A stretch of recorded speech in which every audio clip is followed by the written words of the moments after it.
በስመ አብ ወወልድ ወመንፈስ ቅዱስ አሃዱ አምላክ አሜን።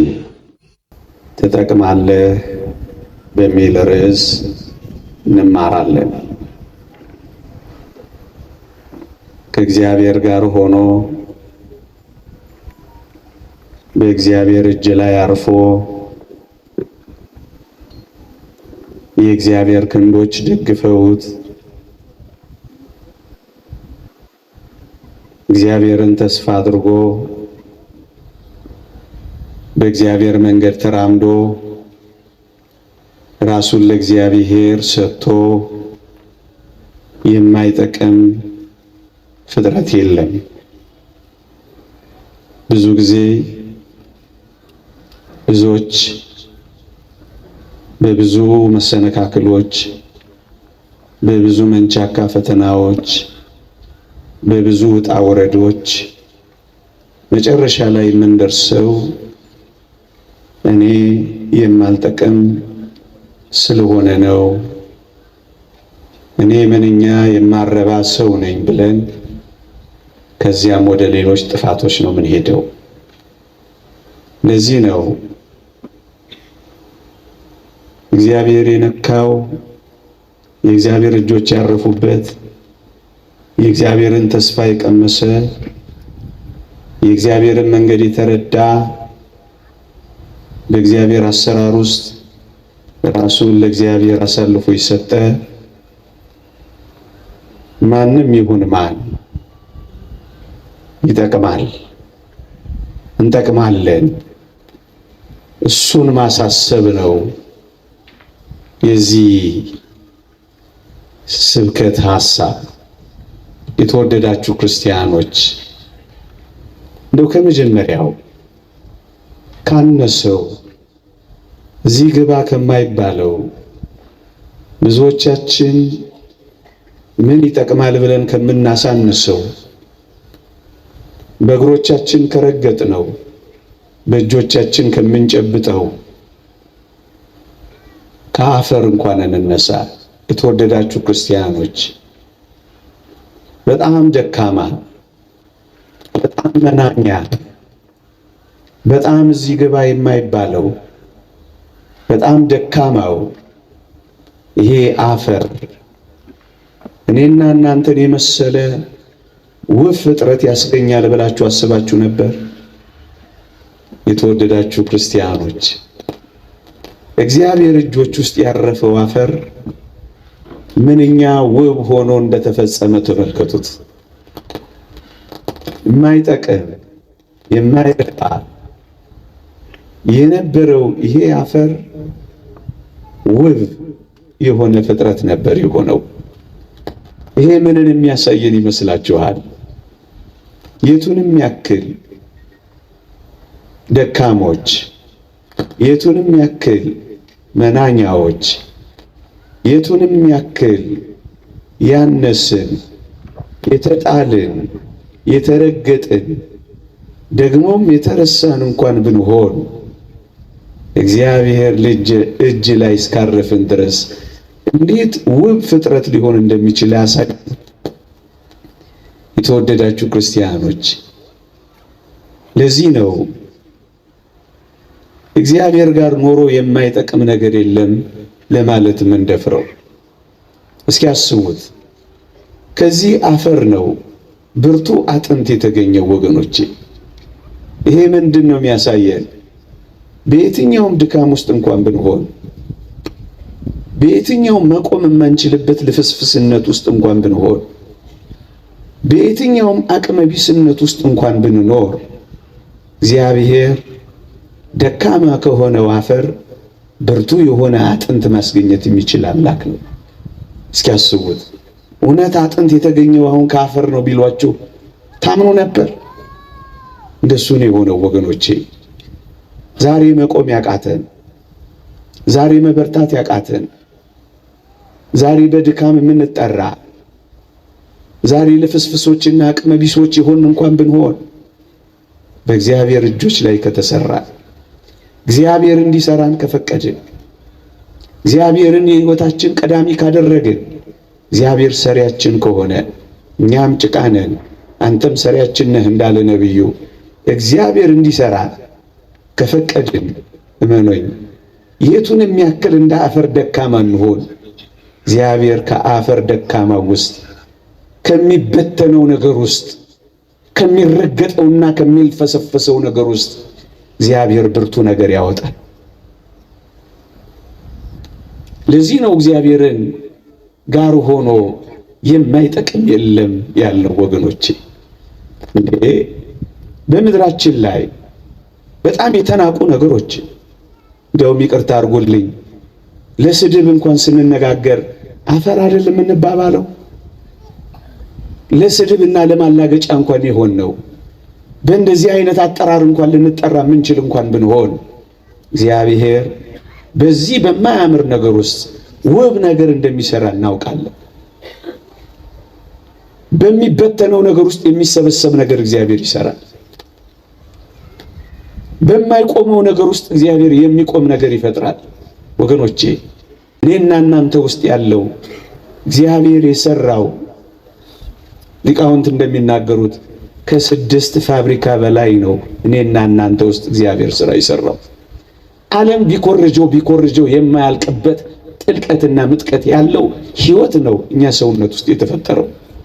እግዚአብሔር ምንም ከሆነው ነገር ውስጥ ይሄን ያህል ውስብስብ ነገር ከሰራ ታዲያ በእኔና በእናንተ ሕይወት ውስጥ አፈር አይደለንም? ዛሬ የክርስቶስን ሥጋና ደም ተዋህደናል እኮ ዛሬ።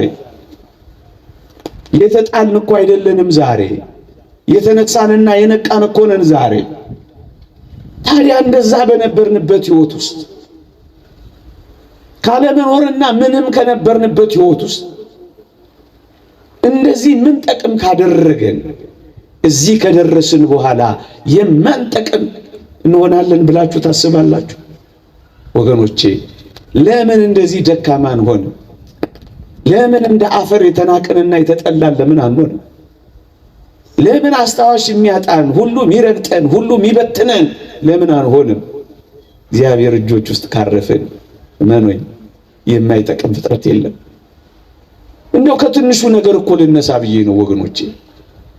ሌላ ከፍ ያለውን ነገር እስኪያስቡት እግዚአብሔር ትሞታላችሁ ያለን ሞት እንኳን ሳይቀር እግዚአብሔር ለጥቅም ያደርገዋል ብላችሁ ታስባላችሁ?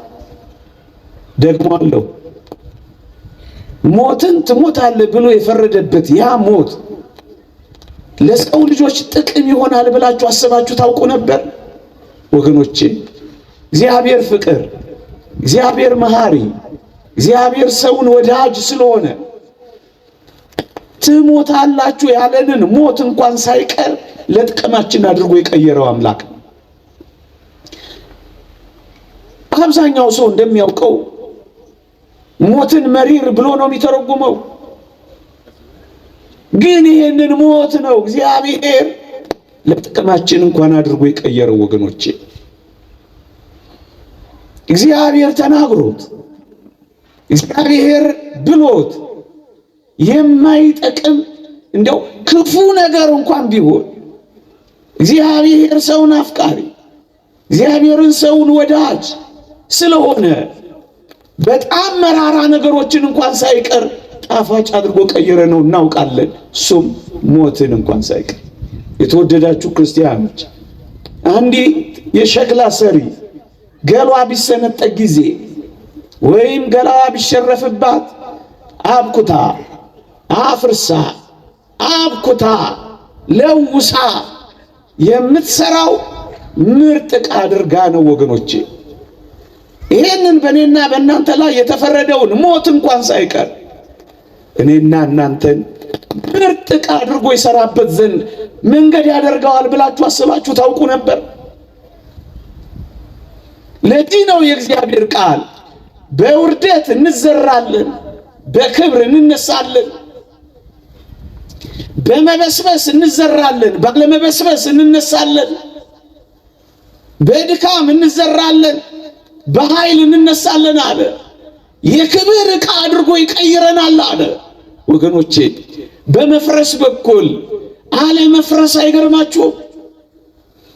በመበስበስ ውስጥ አለመበስበስ አድርጎ ሲሰራው አይደንቃችሁ? ደካማ ሆነን በአፈር ውስጥ በመጣል ውስጥ ብርቱ ነገር ጠቃሚ ነገር ማውጣት አይደንቃችሁም? በሞት በኩል እግዚአብሔር የሰራው ይህንን ነው። ለዚህ ነው ንዑድ ክቡር የሚሆን ሐዋርያ ጳውሎስ ካልሞትክ እኮ ሕያው አትሆንም ያለው እኮ ለዚህ ነው። መሞታችንን እንኳን ሳይቀር ለሕይወታችን ምንጭ አደረገው። በመቃብር ማህፀን ውስጥ እግዚአብሔር የሕይወት መጀመሪያ ያደረገው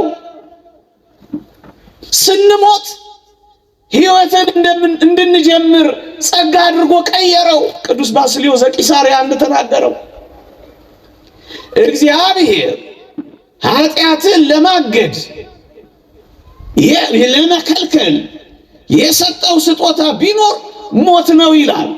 ወገኖቼ ሞት ባይኖር ኖሮ ምንኛ ወንጀል ይስፋፋል፣ ምንኛ ስግብግብነት ይበዛል፣ ምንኛ መተላለቅ ይነግሳል። እመኑኝ ሞትን እንኳን ሳይቀር እግዚአብሔር ለጥቅማችን አድርጎት እኮ ነበረ። ታዲያ ይህንን እንደና አጋግ ያሉት ሰዎች ሞት እንዴት መሪር ነው ያሉትን ክርስቶስን ለማያ ከእሱ ጋር ለመኖሪያ መንገድ አድርጎ ይጠቅመን ነበር ብላችሁ ታስባላችሁ? ለዚህ እኮ ነው በጣም አስደንጋጭ ፍርድ የሆነው ሞት እንኳን ሳይቀር የሚሻል መንገድ ተብሎ ለመጠራት የበቃው። ምክንያቱም ክርስቶስን ማያ መንገዳችን ሆነ። ከዚህ ሥጋዬ ከተለየው በኋላ ከዚህ ቁርበቴ ከራኩ በኋላ እግዚአብሔርን ፊት ለፊት አየዋለሁ፣ ዓይኖች የሚመለከቱታል እስከ ማለት የደረሱት አባቶቻችን ሞትን እግዚአብሔርን የማያ መንገድ አድርጎ ለጥቅም አድርጎ ቀየራ፣ ለወጣ። ይህንን መራራ ጣፋጭ አድርጎ ቀመመዋ። ወገኖቼ ይህንን ለጥቅም ያደርገዋል ብላችሁ አስባችሁ ነበር? የመክበሪያ መንገዳችን ከእሱ ጋር የመኖሪያ ጎዳናችን ወደ ሰማይ ርስት መመለሳችን እውነተኛውን ሕይወት መጀመሪያችን አድርጎ ቀየረው እግዚአብሔር። ለዚህ ነው ቅዱስ ጳውሎስ ለኔ ሕይወት ክርስቶስ ሞትም ጥቅም ነውና ያለው። ጥቅም አደረገው። ይህን አስባችሁ ታውቃላችሁ? ማን ሊያስበው ይችላል? በመፍረስ ውስጥ በመበስበስ ውስጥ በመጣል ውስጥ እግዚአብሔር ሕይወት ይሰራል ብላችሁ ታስባላችሁ? ለኛ የሚታየ የስንዴ ዘለላዋ ፈርሳ በስብሳ የምትጠፋ ነበር የሚመስለን። መፍረሷ መበስበሷ እስከ አለመኖር ድረስ አፈር ውስጥ መላወሷ፣ ብርሃን በሌለበት ጨለማ፣ ሕይወት ያለ በማይመስልበት ድቅድቅ እግዚአብሔር ግን ፍሬን ያፈራ ነበረ። ይሄ ምን ያሳየናል? እንደ ክርስቲያን በየትኛውም ድቅድቅ፣ በየትኛውም ጨለማ፣ በየትኛውም ሕይወት የለበትም በሚባለው ውስጥ እግዚአብሔር ሕይወት ሊሰራ የሚችል አምላክ መሆኑን ያስረዳል። ይህንን ተዉት። የአንደኛው መቶ ክፍለ ዘመን ሐዋርያ የሚባል አንድ ታላቅ መምህር እንደነበር እናውቃለን። ጋሽ ግርማ ይባላል። አንድ ቀን ሲያስተምረን እንዲህ አለ። እንኳን እሰይ አዳም በደለ አለ። ይህ ሰው እንኳን በደለ እንኳን እሰይ አዳም በደለ አለና አዳም ባይበድል ኖሮ የእግዚአብሔርን ፍቅር እንዴት እቀምሰው ነበር፣ የእግዚአብሔርን ፍቅር እንዴት አውቀው ነበር አይልም? ወገኖቼ አዳም ባይበድል ኖሮ እግዚአብሔር ፈጣሪነቱን ብቻ አውቅ ነበር አለ አከታትሎ። አዳም በመበደሉ ግን እግዚአብሔር እኔን ምን ያህል እንደሚወደኝ ተረዳው።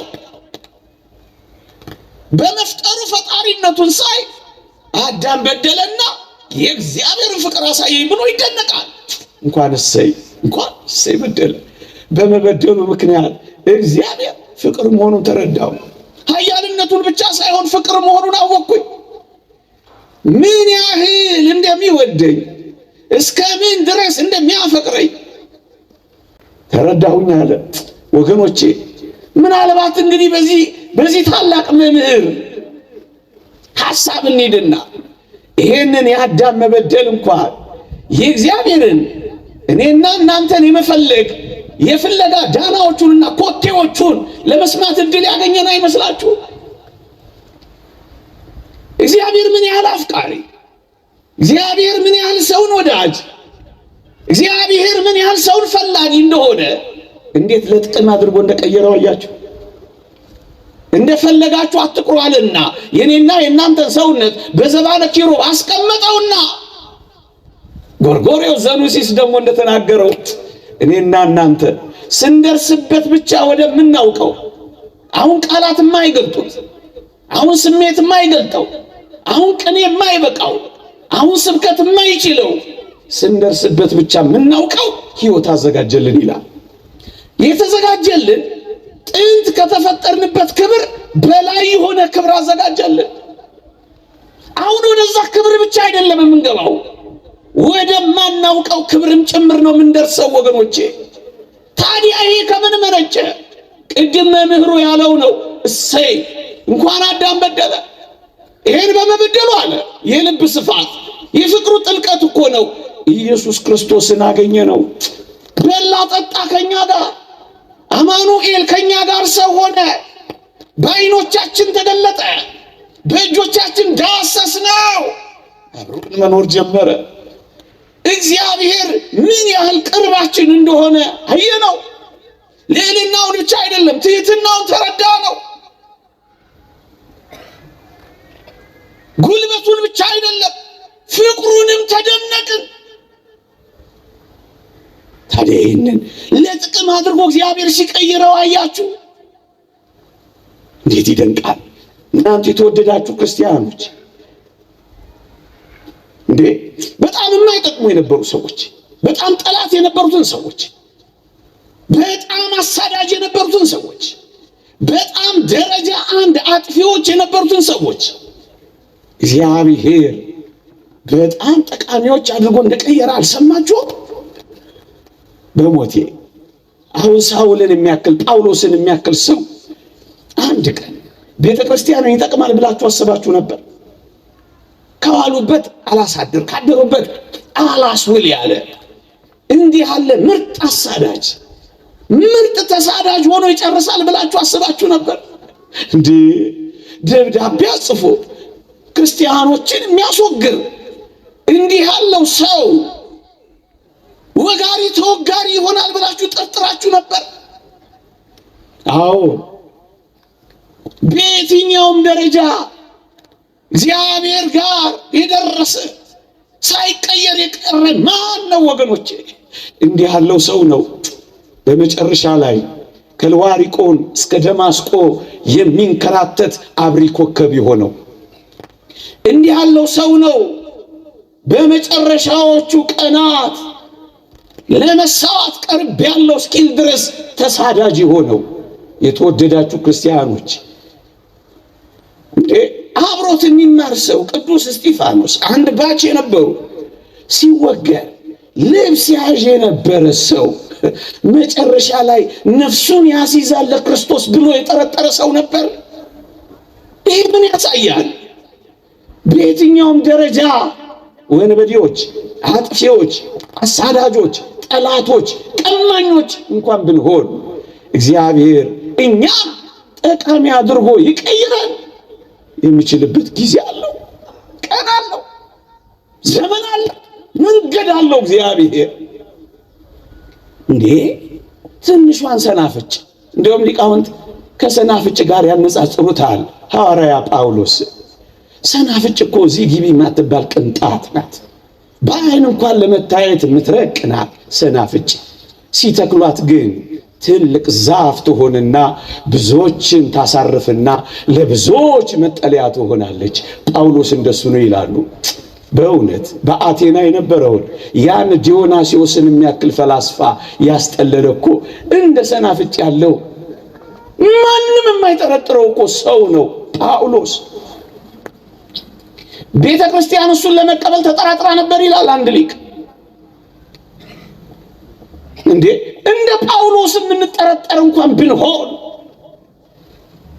እግዚአብሔር ጠቃሚ አድርጎ የሚቀይርበት ቀን ነበር። ለጥቅም አድርጎ የሚቀይርባቸው እንደ በርናባስ ያሉ ሰዎች እግዚአብሔር ነበሩት። ወገኖቼ አያችሁ፣ አሳዳጁን ተሳዳጅ፣ ወጋሪውን ተወጋሪ፣ ገዳዩን ሟች አድርጎ ሊቀይር የሚችል ጠማማውን የሚያቀና ሻካራውን የሚያለሰልስ እግዚአብሔር በእጆቹ ሲሰራ እንደ ጳውሎስ አንጸባራቂ ሰው እግዚአብሔር ያወጣ ነበር። ወገኖቼ ዛሬ አንዳንዶች ባሉበት ማንነት አይጠቅሙም ብለን ማንናገረው እኮ ለዚህ ነው ወገኖቼ። ኋለኞች ፊተኞች የሚሆኑት እግዚአብሔር ጠቃሚ አድርጓቸው። ዋና ተናጋሪው በርናባስ ነበረ። ሐዋርያት ሥራ እስከ ምዕራፍ 13 አንብቡት። በርናባስና ሳኦል ሲል ታገኙታላችሁ። ሲጨርስ ግን የሐዋርያት ሥራ ከ13 በኋላ ግን ተመልከቱት፣ ሳኦልና በርናባስ በሚል ተቀየረ። ሳኦል የሚጠቅም ሰው ሆና እንቅልፍ እያጣ በረሃብ እየተወለገ በጾም እየተቃጠለ እንደ ጥራጊ ጉድፍ እየተጣለ እንደ አበደ ውሻ እየተወገረ ምን አይነት ታላቅ ቀዳሚ ሰው ሆነ መሰላችሁ? ይሄ የሆነው እግዚአብሔር ጠቃሚ አድርጎ መቀየር ስለሚችል ነው ወገኖቼ። ይሄው ጠቃሚ አድርጎ ቀየረው። ዛሬ በየትኛውም ደረጃ እንዴ አሁን እንደነ ሙሴ ጸሊም ያሉ ሰዎች ማን ጠቃሚ ይሆናሉ ብሎ አሰበ ወገኖቼ? እነዚህ ሰዎች አሁን ጠቃሚ ይሆናሉ ብሎ አሰበ። እንዴት ይደንቃል! ሰው ሁሉ የሚፈራቸው፣ ሰው ሁሉ የሚሸሻቸው፣ ስማቸውን ሲያይ የሚደነግጥባቸው ሰው ሁሉ ይፈልጋቸዋል ብላችሁ ታስባላችሁ? አባ ሙሴ አባ ሙሴ አባ ሙሴ እየተባለ ዝነኛ ይሆናል ብላችሁ አስባችሁ ታውቃላችሁ? እግዚአብሔር ያደረገው ይሄ ነው። የሁላችሁ እስካሁን ዝነኞች ናቸው። የሁላችሁ እስካሁን ጠቃሚዎች ናቸው። ሞተው ይጠቅማሉ። ዘመን አይሽራቸው። እግዚአብሔር ጠቃሚ ሲያደርግ አሻግሮ ነው። የትኛው ወንበዴ ነው ታዲያ ዛሬ በእግዚአብሔር ተስፋ የሚቆርጠው? የማልጠቅም ሰው ነኝ እንደጀመረ ይጨርሰኝ ብሎ ራሱን ሱስ ውስጥ የሚከተው የትኛው ሰው ነው ታዲያ እኔ ልመለስ የማልችል ምርጥ ወንበዴ ነኝ የሚለው? የተወደዳችሁ ክርስቲያኖች እንደ አባ ሙሴ የተሸሻችሁ ብትሆኑ፣ እንደ ጳውሎስ ሰው ሁሉ የጠረጠራችሁ ብትሆኑ፣ ምኑኝ አንድ ቀን የምትፈለጉበት፣ አንድ ቀን ለምስክርነት የምትበቁበት ቀን ያመጣ እንደሆነ ምን ታውቃላችሁ? እንደጀመረ ይጨርሰኝ፣ እኔ የማልነሳ ቅስሜ የተሰበረ ነው እንድንል ድል የማይሰጠን እግዚአብሔር እንዲህ ያሉትን የማይጠቅሙ ሰዎች ጠቃሚ አድርጎ ሲቀይር ማን ነው የማይጠቅም? የማያውቁ የነበሩትን ሰዎች አዋቂ ያደረጋቸው እግዚአብሔር። ኮልታፎቹን ሐዋርያት ተናጋሪዎች ያደረጋቸው እግዚአብሔር። ንግግር አዋቂዎቹን ሶፊስቶችን አፍ አዘጓቸው። እነዚህ ንግግር የማያውቁ ሰዎች ግማሾቹ ቀራጮች ናቸው፣ ግማሾቹ አሳጥማጆች ናቸው። አሁን እነዚህ ሰዎች ዓለምን ይቀይራሉ ብላችሁ ታስባላችሁ? አደረገው። እግዚአብሔር በአንዳንዶች ዕውቀት ላይ ተጨምሮ ዕውቀት የሚሆን እንዳይመስላችሁ። እግዚአብሔር በባዶ ነገር ውስጥ የሚሞላ፣ እግዚአብሔር ባላዋቂዎች ውስጥ ዕውቀት የሚገልጥ፣ እግዚአብሔር በመናኛዎች ውስጥ የሚያበረክት፣ እግዚአብሔር የሉም በሚባሉ ሰዎች ውስጥ የሚያኖር አምላካችን እንደሆነ አውቀነዋል። እንጠቅማለን። እሱን ነው የሚያሳየን ወገኖቼ። እንዴ መስቀሉን እስኪያስቡት ከ300 ዘመን በኋላ የክርስቶስ መስቀል ሳይፈርስ ሳይበሰብስ ሳይጠፋ ከ300 ዘመን በኋላ ይጠቅማል ብላችሁ ታስቡ ነበር ወገኖቼ? እግዚአብሔር ዘመን አስቀረው። የእግዚአብሔርን ሥራ ዘመን አስረጀው። እግዚአብሔር አሰራሩን ዘመን አሸንፈው። ለምን 300 ዘመን አይሆንም እንዴ? እግዚአብሔር ካረፈበት፣ እግዚአብሔር ከነካው ማን ፈራሽ? ነው? ማን ተጣይ ነው? የክርስቶስ ሰውነት ያረፈበት ሥጋውና ደሙን የተቀበልክ አንተ ይህን ያህል ተስፋ መቁረጥ አለብህ? ደሙን የጠጣ ሥጋውን የበላ በልጅነት የተጠመቅ የሆነ ነገር ቀበረኝ አልነሳም እንዴት ትላለህ? ለምን ጥቂት ጉድፍ ብቻ አይደለም። አንተ እኮ ምናልባት ጥቂት ጉድፍ ነው የሚኖርብህ፣ በጣም ጥቂት። ይሄ ግን ለዘላለም ቀብሮኝ ይኖራል እንዳትል። ያ ሁሉ የኢየሩሳሌም ጉድፍና ቆሻሻ፣ ያ ሁሉ የኢየሩሳሌም ያ ሁሉ መጣያ የሆነው መስቀሉን ለምን አታየው? ከ300 ዘመን በኋላ ሲወጣ አዲስ ይሆናል። እግዚአብሔር እንዴት እንደሚሰነግል፣ እግዚአብሔር እንዴት እንደሚያስወብ፣ እግዚአብሔር እንዴት ሥራ እንደሚሠራ ያየነው አንዱ እኮ በመስቀሉ ነው። የተረሳውን እግዚአብሔር አስታወሰው፣ የተጣለውን እግዚአብሔር አነሳው፣ የተቀበረውን እግዚአብሔር አወጣው። ታዲያ ይሄ ተስፋ አይደለም?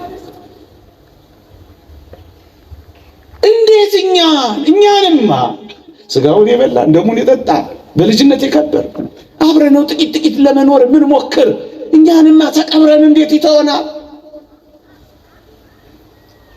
ዘመንስ እንዴት ተስፋ ያስቆርጠናል ወገኖቼ?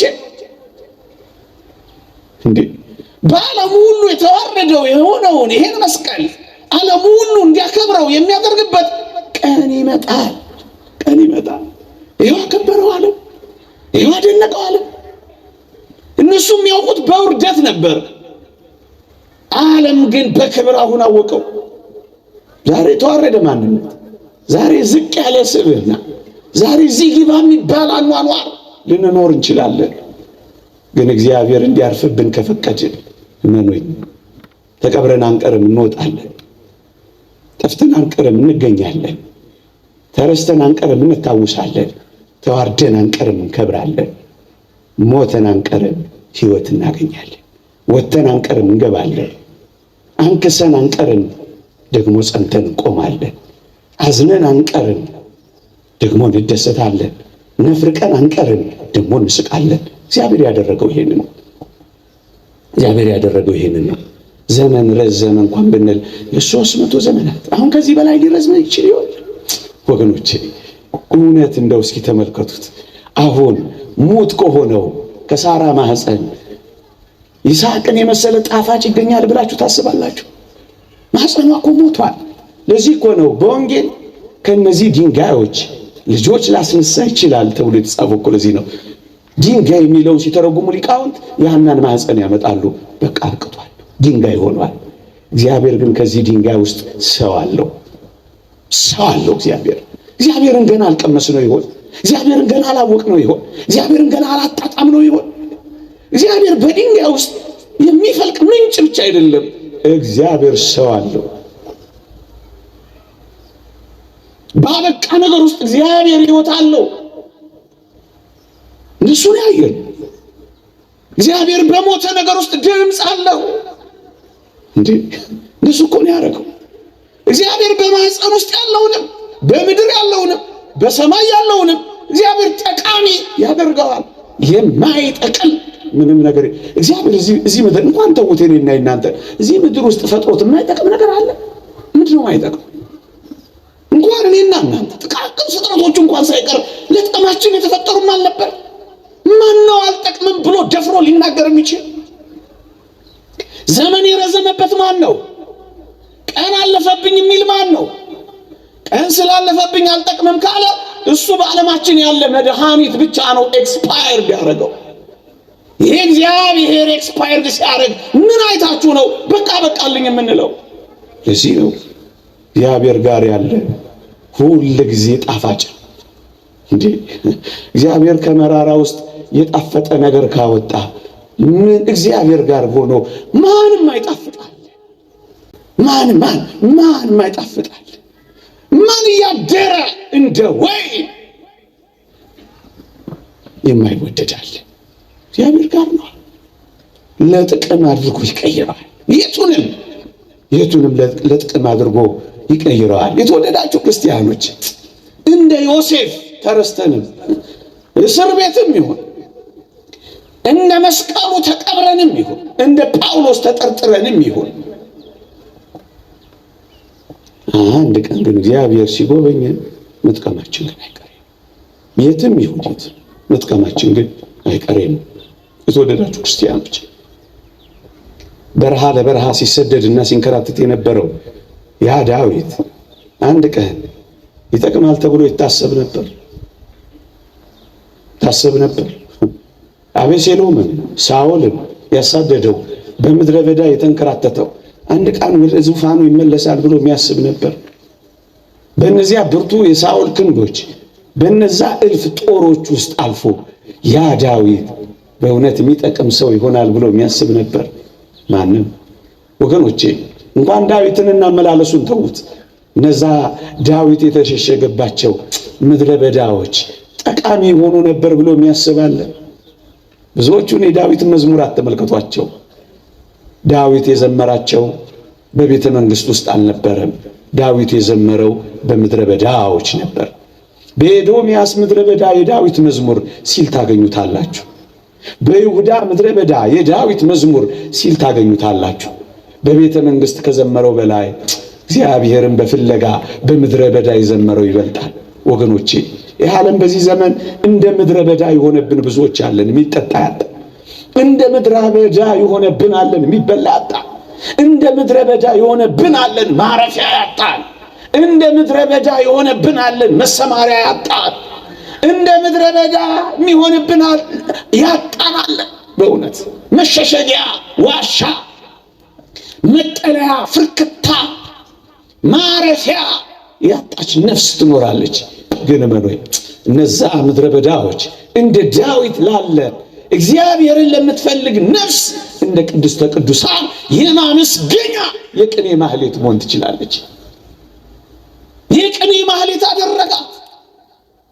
መነኮሳትን መናንያንን ባህታውያንም እንደዚህ ነው ያደረጉት። ተራራውን ሲያዩ ዝም ብለው ተራራውን አይደለም የሚመለከቱት ወገኖቼ፣ አይደለም።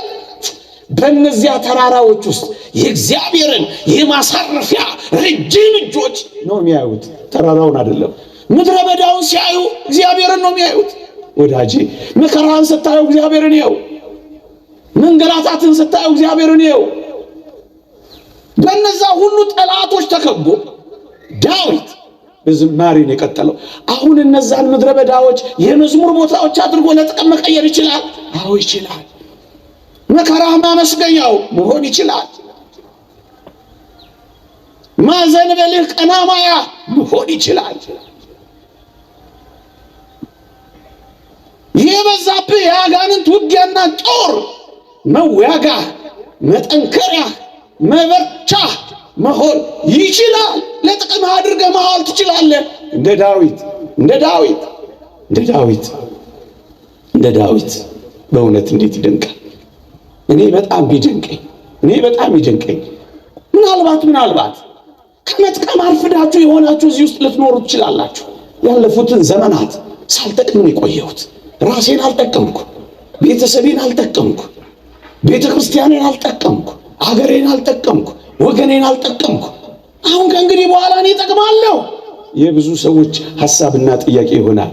እመነኝ፣ ትጠቅማለህ። ቅዱስ ጳውሎስ አናሲሞስ ስለሚባል ሰው የጻፈው ለፊሊሞና እንዴት አስደናቂ ቃል መሰለ! እስካሁን ስላልጠቀመ ከእንግዲህ በኋላ ግን ስለሚጠቅመን ብሎ ይጻፈልህ። እንዴት ያስደንቃል! እስካሁን ሳትጠቅሚ ልትኖሪ ትችላለሽ። እስካሁን ሳትጠቅም ልትመላለስ ትችላለህ። እስካሁን አልጠቀምንም ማለት ግን ነገ አንጠቅምም ማለት አይደለም። መቼ እንዴት እንደምትጠቅም የሚያደርገው እግዚአብሔር ነው። ወደ እግዚአብሔር ቅረብ። የማይጠቅመውን ጠቃሚ አድርጎ የሚቀይረው እግዚአብሔር ነው። እዚህ ቤት ገብቶ ውሃ ሆኖ ገብቶ ጸበል ሆኖ ነው የሚወጣው። አፈር ሆኖ ገብቶ እምነት ሆኖ ነው የሚወጣው። ህብስት ሆኖ ገብቶ ስጋ ሆኖ ነው የሚወጣው። ወይን ሆኖ ገብቶ ደም ሆኖ ነው የሚወጣው። እግዚአብሔር ሲነካው የማይቀየር ነገር የለም። ይዋቸው በሙሉ ምናልባት እኔና አንተ ለመቀየር አልቀረብን ካልሆነ በቀር እግዚአብሔርን ቀምሶ ይቀየራል። እግዚአብሔር እጆች አርፈውበት ይቀየራል። ጠቃሚ ይሆናል። ሊነገር የማይችል ጠቃሚ ይሆናል። እስካሁን አልጠቀምም ነው ማለት ነገ አንጠቅምም ማለት አይደለም።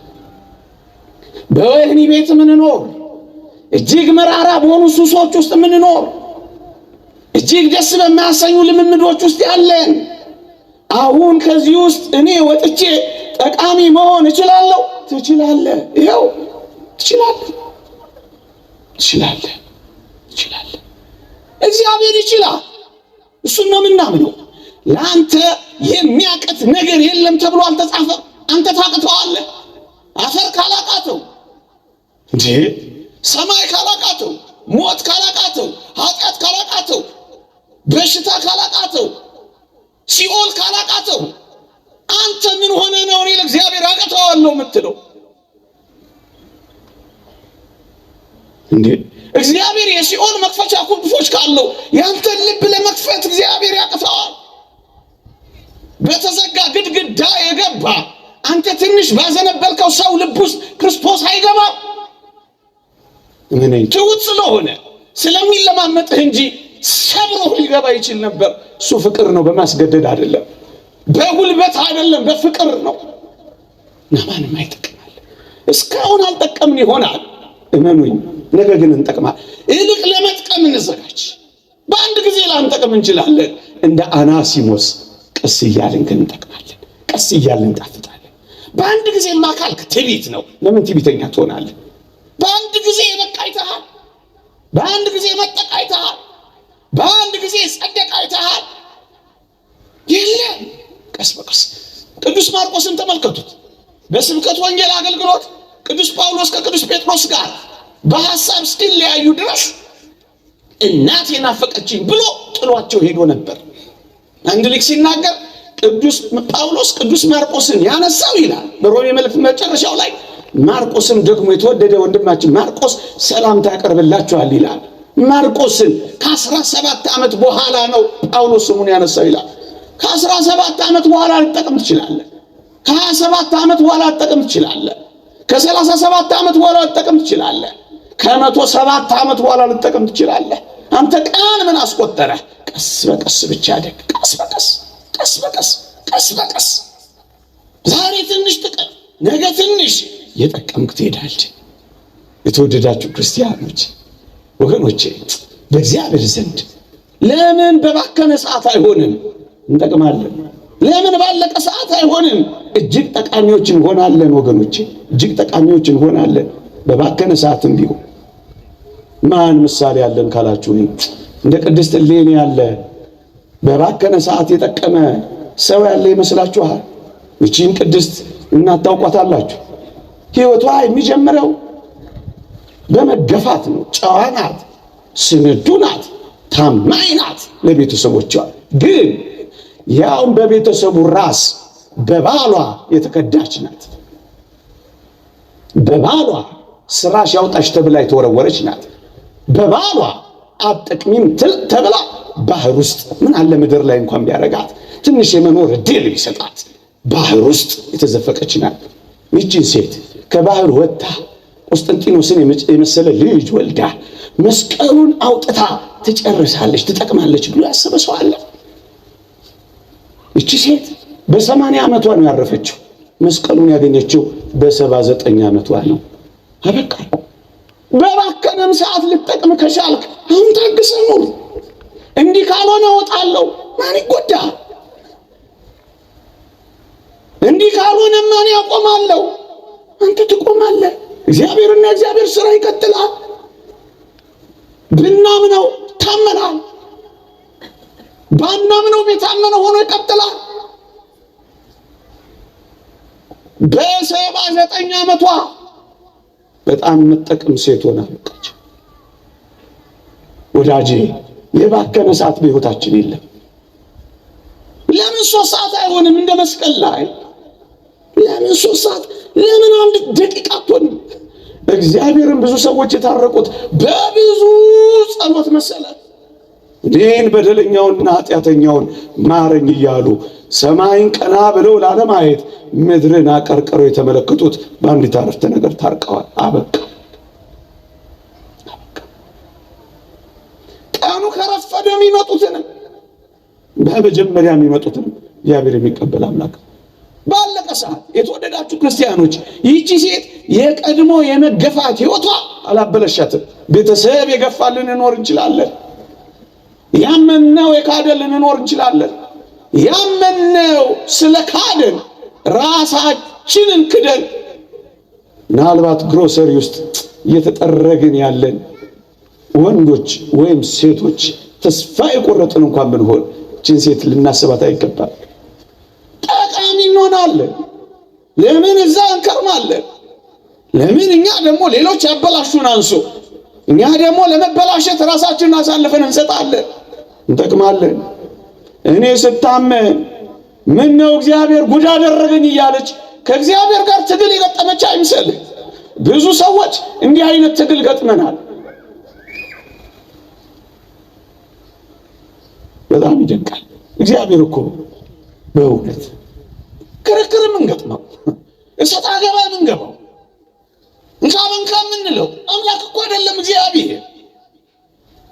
እንዴ እኛን ለማናገር መፍቀዱ እንኳን አይደንቅም? እኛን ለማየት መምረጡ እንኳን እግዚአብሔር አይደንቅም? ታስበው ዘንድ ሰው ምንድነው? እኛን ማሰቡ አይደንቅም? የተወደዳችሁ ክርስቲያኖች ከእግዚአብሔር ጋር እጠቅማለሁ አልጠቅምም እያንሰጣ አገባ መግባት የለብንም። እንጠቅማለን። ምነው እንደዚህ ምነው እንደዚያ እግዚአብሔርን በአንዳንድ ነገሮች የምንሞግተውና ሰጣ ገባ የምንገጥመው እንዴት ሊሆን ይችላል? እግዚአብሔርን ያላውቅ አንተ ብቻ ታውቃለህ። ከኔ የሚጠበቅብኝ ራሴን ብቻ ለአንተ አሳልፌ መስጠት። እቺ ሴት ባጣችው ነገር እየተቆጨች በትናንትናዋ እየተናደደች የነገ ህልሟን ያጨለመች እንዳይመስላችሁ። ትላንት አለፈ፣ በቃ ሄደ። ነገዋን አላበላሸች። ህይወት ቀጠለ። ህይወት ይቀጥላል። ህይወት ይቀጥላል። ህይወቷን የቀጠለችው እንደውም በጣም የሚደንቀው ስትገፋ ወደ መስቀሉ ሄዳ መመርኮዝን የመረጠችው። ይልቅ ወደ መስቀሉ ናናረፍ። እንደ ይሁዳ መሰቃየትን አትፈልግ። ሰይጣን በጣም ክፉ ነው። ይሁዳ ክርስቶስን አሳልፎ ከሰጠ በኋላ ታስታውሳላችሁ፣ በጣም ያሳዝናል። ተጸጸተ፣ ደግሞ አለው ተጸጸተ። ይሄን ጸጸት ሲያይ ግን ዲያብሎስ ሌላ ወጥመድ ፈጠረ። ምን ፈጠረ? ከተጸጸተ ምን ሊያደርግ ነው? ወደ ክርስቶስ ሄዶ ይቅር በለኝ ሊል ነው። ስለዚህ ዲያብሎስ ምን አደረገ? ይሄን ጸጸቱን ተጠቅሞ ይሁዳን ወደ መስቀሉ ሳይሆን ወደ መሰቀያ ቦታ መራው። ለምን? ወደ ክርስቶስ ከሄደ ዲያብሎስ አንድ ነገር ያውቃል። ክርስቶስ ይሁዳን እንኳን ሊምረው የሚችል ፍቅር መሆኑን ያውቃል። ይድንበት ነው። እንዳይድንበት ምን አደረገው? ወደ መስቀሉ ከመሄድ ይልቅ ወደሚሰቀልበት እንጨት መራው። ይሁዳ በዚህ ተደመደመ። በእርግጠኝነት ቅዱስ ዮሐንስ አፈወርቅ እንደተናገረው ክርስቶስ ይሁዳን እንኳን ሳይቀር እጆቹን ዘርግቶ ይቀበለው ነበር ይላል። አንተ ይሁዳን የሚቀበል አምላክ እንኳን እያለ አንተ ከዚህ አምላክ በብዙ ርቀት ትሮጣለህ፣ በብዙ ርቀት ትሸሸዋለህ፣ በብዙ ርቀት አይቀበለኝም፣ እንድጠቀም አያደርገኝም ብለህ ከሱ ደግሞ ጀርባህን ሰጥተህ ትኮበልላለህ። በቃ አስጨከኑ። ወደ መስቀሉ ሳይሆን ወደ መሰቀያው ወሰደው። በቃ ተከመረበት፣ አድብቶ ያዘው። ሰይጣን እንደዚህ ነው የሚያደርገው ወገኖች። እና በባከነም ሰዓት እንደዚህ ሴትዮ እንደዚህ ቅድስት እናት ለተጠቀም ከቻልክ ምን ታውቃለህ? ዝም ብለን እንመላለስ፣ ዝም ብለን እጆቻችንን ዘርጋ፣ ዝም ብለን እንለምነው፣ ዝም ብለን እንማጸነው፣ ዝም ብለን በፊቱ እንቆይ። በመጨረሻዋ ሰዓት አስደናቂ ሰዎች እንሆን ዘንድ ለምን እግዚአብሔርን እንጠረጥረዋለን? የተወደዳችሁ ክርስቲያኖች ልድገመው እስኪ። እንደ ዮሴፍ ተረስተህ፣ እንደ መስቀሉ ተቀብረህ፣ እንደ ጳውሎስ ተጠርጥረህ፣ እንደ እሌኒም ተወርውረህ፣ እንደ ዳዊትም ተሰደህ ይሆናል። ግን በእርግጠኝነት ትጠቅማለህ። አንድ ቀን ትጠቅማለህ። የኔም ያንተም የሁላችንም ጊዜ ሲመጣ ሁላችንም እንጠቅማለን። ብቻ ግን እግዚአብሔር እጆች ውስጥ እንረፍ። አውግስጢኖስ እንደተናገረው ነፍሳችን ካንተ በቀር በሌላ በማንም አታርፍም እንዳለው የነፍሳችን ማረፊያ እሱን እናድርገው። ግን እንጠቅማል፣ ይቀይረናል። አንቀየርም ያላችሁ አትጠራጠሩ። እግዚአብሔር ሳይቀይር ያስወጣው የለም። አንድ ነገር ግን ነግሬያችሁ ነው የማበቃው።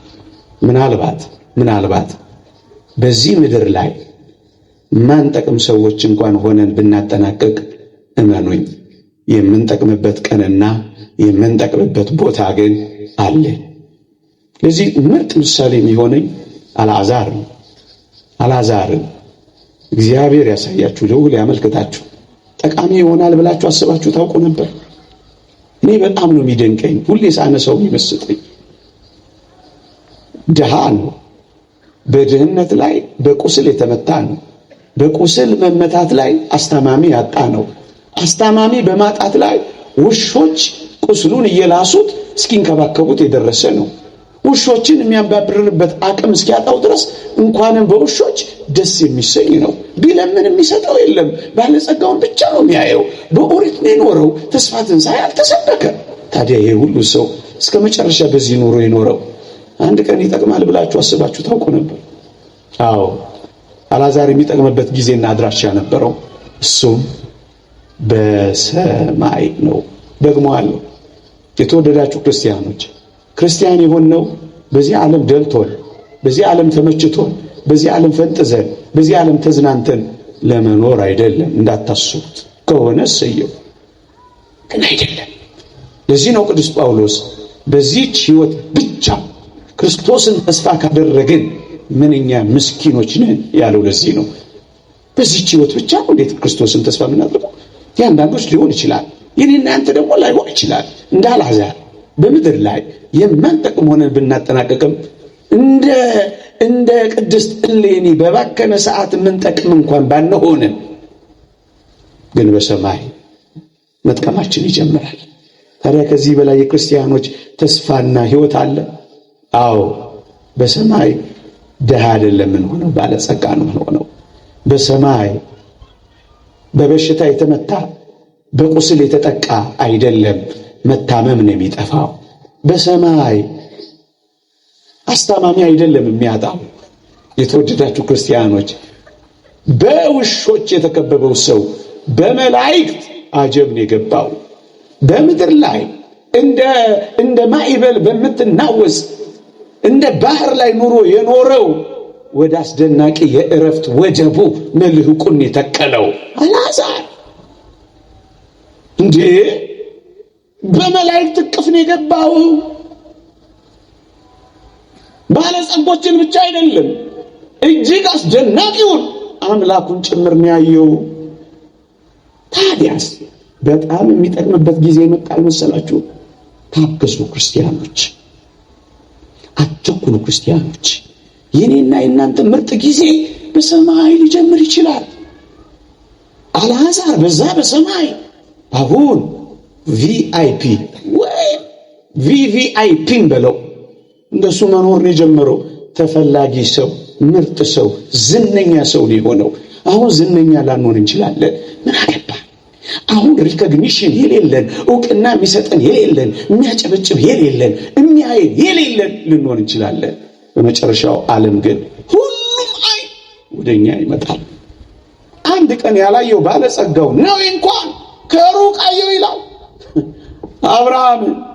ደግሞስ አልዓዛርንም በቅፉ አየው ይላል። አልዓዛር የመታየት ቀን ይመጣል በሰማይ። የዝነኝነት ቀን ይመጣል በሰማይ። ታዲያ አልዓዛር ጊዜ አልጀመረም ብላችሁ ታስባላችሁ?